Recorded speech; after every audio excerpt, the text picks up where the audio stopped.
The boys just dropped a new trailer for season 4, and we got some things to discuss. The trailer is only a minute and a half long, but we love to overanalyze things on this channel, so let's get right into it.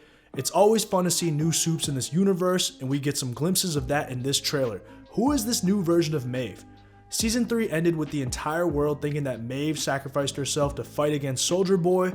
We know the real Maeve is a fucking brick shithouse and survived the blast, although she lost an eye and her powers. This new woman though is wearing a very similar outfit. What is going on here?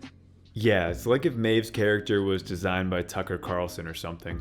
This is supposed to be Firecracker, one of the new members of the Seven. Based on the Glock she carries, I feel like she'll have similar ability to a gunpowder type soup, but that's complete and total speculation. This seems like a response to get good PR after the Soldier Boy Russian agent fake conspiracy deal and Homelander's increased control over the company. This man just wants those middle America votes. I'm excited to see how Vought explains away all the bad shit resulting from Gen V as well, but we'll open up to that later.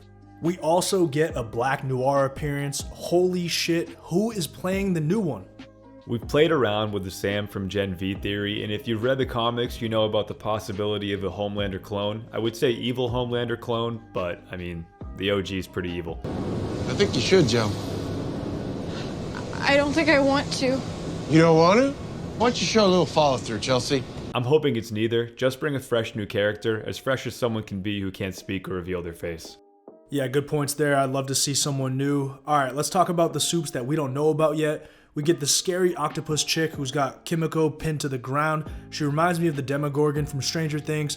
Also, look at this soup who has a Starlight shirt splitting into two people. Very cool stuff. You got to imagine that this hints that even the soups are going to be picking sides here. Some of the new appearances give more of a Red River or the Woods vibe than conventionally elevated polished soups do. We should be prepared for some major instability. Alright, let's talk about our main antagonist, Psycho Homelander. We saw him make a last second appearance in Gen V, and I think the biggest question going into season 4 of The Boys is what the fuck is this dude's plan? Gen V laid the perfect background for a divided soup world that is itching for some nationalism to represent.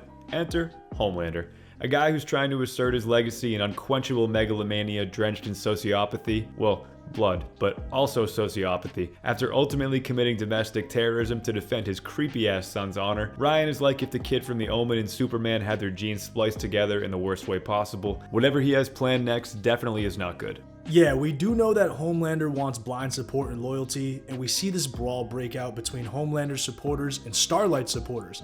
That's unsurprising, and both of these soups in some ways represent good versus evil. But Homelander's approach has mainly been through brute force. Since he's almost always the most powerful being, he can just muscle and intimidate his way into results.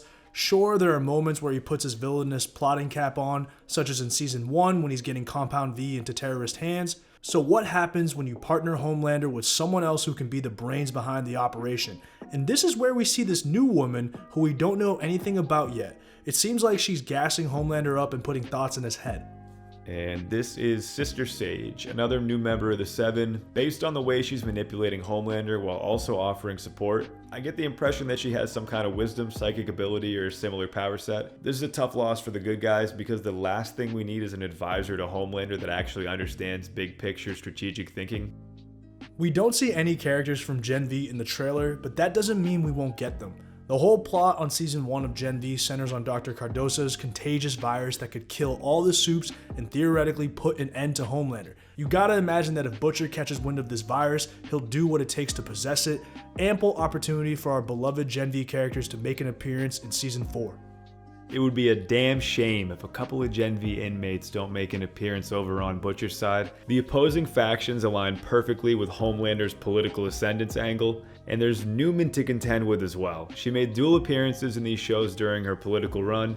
What the hell is she going to be up to with this virus? Would she use it to kill everyone off after finding an antidote? Or would she specifically target her political opponent? Regardless, we have a lot of handoffs from Gen V to the boys that are way higher stakes than we envisioned. If you haven't seen Gen V yet, I get it. If it's not your thing, it is a slightly different vibe than the boys. Maybe for a younger audience with a different aim in general, but it's going to be essential to understanding plot information for this season. We conclude with our favorite rogue vigilante, Butcher. We get an appearance from a John Hamm lookalike. Clearly he's in on Butcher's plan. Is he a friend or foe? Also, this dude really looks like John fucking Hamm.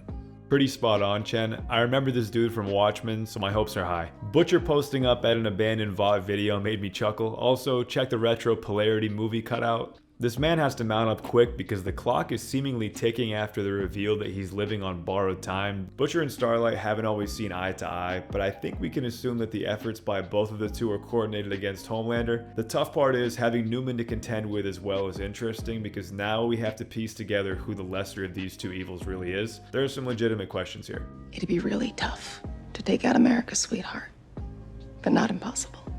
I think we gotta end with some sort of winner-take-all showdown at the end of this season. Not a huge chance of these two coexisting, and Butcher will most likely be dead, which is gonna be one of the saddest TV deaths of my existence. Well, that's all we got for our trailer breakdown. If they drop another one, we'll definitely be covering that as well. We still don't know when exactly in 2024 we're gonna get season 4, but hey, we can't wait. Thanks for watching. Catch y'all later.